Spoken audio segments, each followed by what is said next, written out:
Good morning. I'm Rahul Chajwa, and I'm working with Ramanujan, Rajan, Narayanan, Menon, Shyam. So the experiments of this work was done in ICTS. I'll be talking about sedimenting disk arrays. To give a small background, the sedimentation particle in viscous fluid is given by a Stokes equation, which is a reduction in the limit of slow and viscous flows. It's a linear equation. However, when you have a monopole of force density in these equations, it generates flows of which goes as 1 over r as distances. So a point force at the origin disturbs fluids up to large distances in all directions. This makes the problem of multiple particle sedimentation a classic n-body problem, which is notoriously hard to solve. On the other hand, sedimentation of lattice of particles offers a useful starting point to understand the complex problem of many particle sedimentation. In that, it provides a reference structure which can be perturbed, and the response of that dynamics of that perturbation to external force can be measured in a more controlled manner than you can do in a suspension of particles. So here I'm showing an array of spheres which succumbs itself to an instability called Crowley instability. This particular clumping instability can be explained using two-body dynamics. The mechanism is when you have two spheres close to each other, they fall faster as compared to isolated ones. And when they are falling obliquely with respect to gravity, they have a lateral drift in horizontal direction. They don't fall straight down. Using these two mechanisms, one can explain that a chain of a lattice of one-dimensional lattice of spheres is always unstable to perturbations. So if you take a lattice and perturb the horizontal and vertical positions of the particles, it always will make these kinds of clumps as it sediments. The question we want to ask is what happens when you add orientation to the particles? Because in most natural systems, the particles are not spherical. It's actually hard to find in nature sedimenting particles which are spherical. So we wanted to ask what happens to this instability when you have orientation, when you add orientation degree of freedom to the particle. Even the two-body problem becomes quite interesting in this case. So when you release two disc-shaped objects, it either leads to periodic motion or scattering trajectories, in contrast with spheres, which doesn't change the relative separations. So these particular behavior, so I'm not talking about this in this talk. So two-body problem is quite rich, and we have been able to map this. So these are experimental time frames where I'm changing the initial separation, and you see a transition from bound to periodic. This particular process can be mapped to Kepler two-body problem, where the orientation degree of freedom maps to the momentum of the particles. And you can refer for this. Now, a question is, if you have a chain of these particles settling in fluid, how differently does it behave from an array of spheres if you add orientation? Now, a previous video that I showed you, what I did was have 5 spheres and place 3 of them close together, and they form these kind of structure, which was because when you have 2 spheres falling obliquely, they have a lateral drift. Now you can think of an array of spheroids such that when you place 3 of them close together and it settles down, due to the mechanism that I previously explained, that initially as they fall, they effectively repel each other, you can have a competition between the line of center force and their orientational glide. And so in detail, to understand the array of spheroids, you want to know how two particles behave, and using the two-body interaction, you can construct a dynamics of a lattice. So the basic ingredient for this dynamics is that a single isolated oriented object glides as it settles. There's a reduced drag, just like in spheres, which goes as 1 over r. There is a line of center drift, which is a force along the line joining the 2 particles. And there's a mutual rotational coupling that says that when you have 2 particles close to each other, they also rotate in the presence of the other particle. And using that, so what you have now is a chain of disk-shaped object, or you can think of it as general spheroidal particles with orientation given by Kn. You have you define a perturbation theta n, displacement field ux and uz, and you write the equation for the nth particle using the interaction of the nth particle with the n plus 1, n minus 1, and so on. You can, in general, write the equations for all the interactions, but the experiment we are doing is in a confined geometry, which makes the hydrodynamic interaction decays faster than 1 over r, it goes to 1 over r square. Hence, we make an approximation of the nearest neighbor interactions, where, so you have several kinds of terms here. So the x displacement field, the evolution of x displacement field depends on its orientation at the nth particle, plus how close, how tilted the lattice is at that point. So this is a tilt term. Reduced drag is how, it depends on the compression of the lattice at that point. This is nonlinearity. And you have rotational coupling, which says that if you have particles which are close together, there is a compression in certain region, then you have a rotation. Because if you start with all the particles equidistant, there is no rotation because the rotation from the right and left particle will cancel out each other. Now, to study this model further, we did experiments where, in a very controlled manner, we released a lattice of disk with an initial horizontal perturbation such that you can see that these three particles are closer. So there is a perturbation wave number.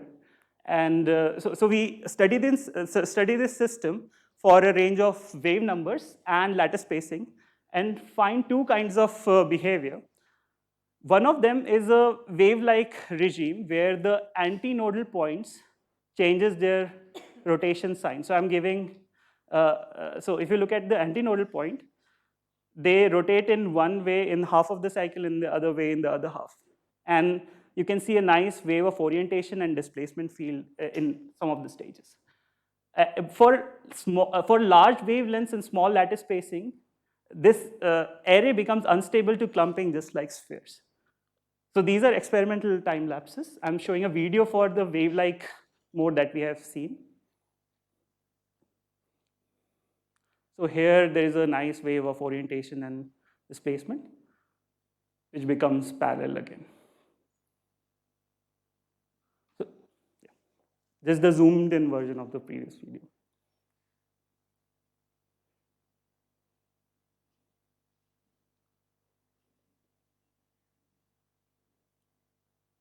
So this is the wave-like excitation that we have seen. And then there is a clumping instability. So which is that if you start with particles slightly closer together, they fall faster, making that particular region pinch offs from the lattice, making the lattice unstable. So in the plane of wave number and lattice spacing, so we measure how the displacement field evolve, and we can either find instability or stability. Depending on that, we plot the data points in this plane, where blue region is the theoretically predicted stable regime, and the red is the unstable, and the points are experimentally measured.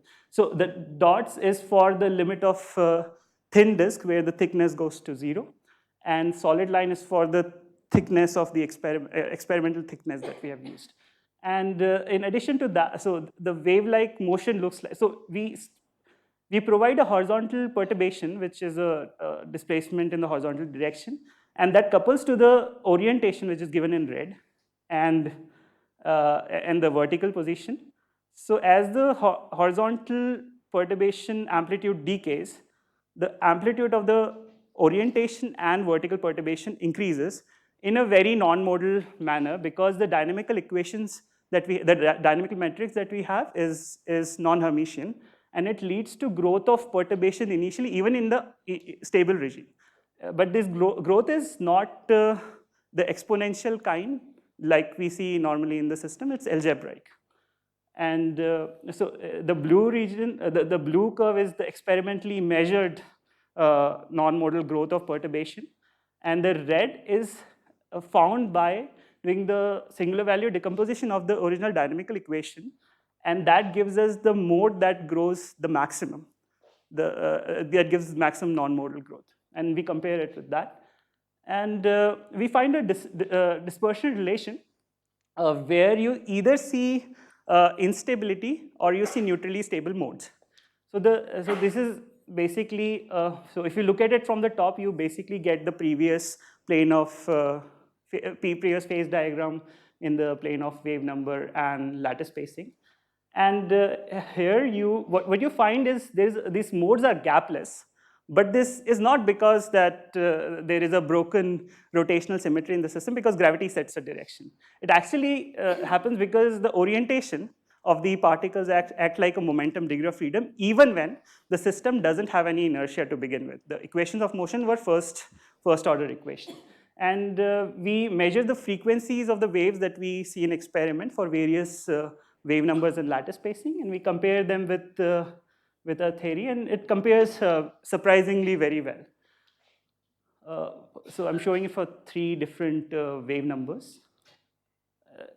So one interesting consequence of non-modal behavior is that the initial errors in your experiments, so this is a stable, this is one reading in the stable regime, and this is unstable. So even the stable one becomes unstable at long times, because the initial noise in the condition, the noise in the initial condition amplifies due to the non-modal behavior of the system. So that's what we are studying right now. So for reference, so this work has been archived. You can read for more details. And this is something that we are trying to explore now, the nonlinear instability of the system. So in summary, the result is that orientation competes with clumping instability. There are Wavelike excitation, which was not known, that we have found in experiments and theory. And there is a very nice, cute behavior of non-modal growth that we see in experiments and theory.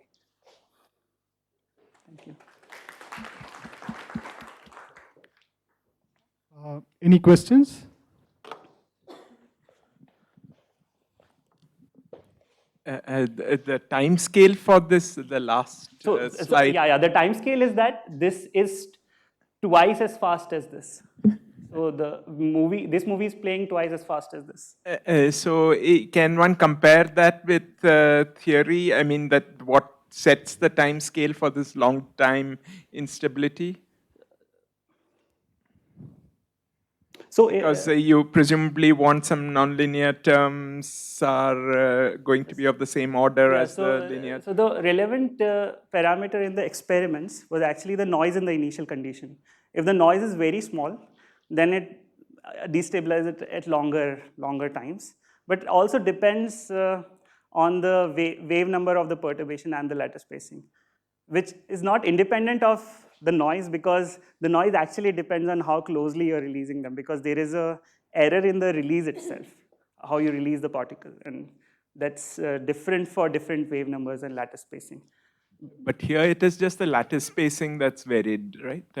Here the lattice these for different lattice spacing and wave numbers.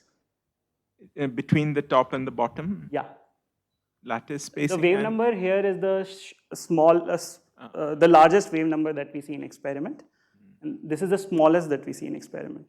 It's not just the lattice spacing. So if you look at the phase diagram, so I'm showing this unstable for the unstable and somewhere around this for the stable in the previous experiment. But I understand your point, how do you find the Lyapunov exponent, if at all, in this problem, which is what we are trying to study right now. And for that, we have a very simple numerical model in the far field limit of interactions, which gives us, so this particular instability can be explained by, it can be shown that this happens because of the errors in the initial condition, because in numerics, if we release the array very nicely, excluding the experimental errors, of course, you see periodic behavior for very long times. But if you add experimental noise in the initial condition in the numerics, then you get this instability in almost the same times as in experiments. naive question. So could effect like this be playing in the flocking behavior of birds and so on?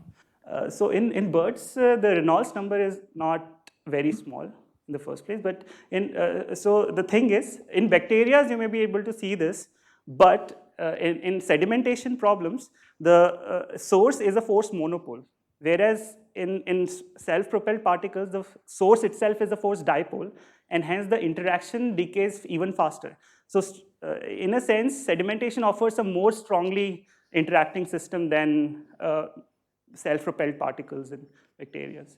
But it's a completely different region because in birds, you also have vortex shedding and vortices interact with each other. So it's a different system altogether. Hello.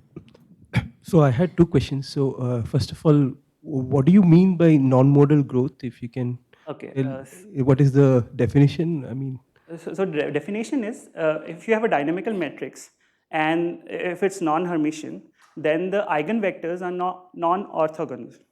And that can, so even if the modes, if let's say your eigenvectors are like this, and both of them are decaying, but even when both of them are decaying, you can get initial growth of perturbation depending on how fast they are decaying.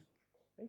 If this is decaying faster than this, then you can have a total amplitude which actually increases initially, even when you are in even when the modes are decaying.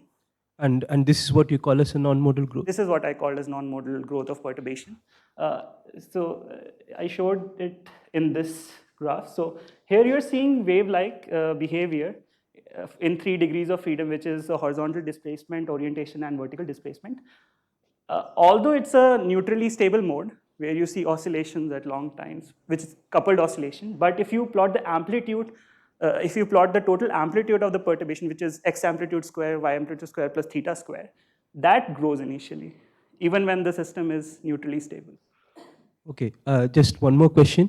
So, you had first talked about spheres falling, lattice of, and then, the disks, the sedimentation problem for the disks. So there is an obvious interpolation between the two where you have some kind of ellipsoid or something. Yeah, sure. So the limit of... is there some statement that you guys can make about that intermediate case? How do you interpolate between these? So intermediate case, so actually we have done it in the paper. So we show that the phase diagram, so this particular form of the phase diagram is quite universal actually. If you non-dimensionalize the space, the distances by some function of the eccentricity of the particle, then you get the same form of the phase boundary. It's a quite universal phase diagram actually. And in the limit of spheres, of course, this particular phase diagram goes to infinity. So that can be shown very nicely. Okay, thank you. Okay, so we have actually exceeded our time limit. We will stop with the questions here.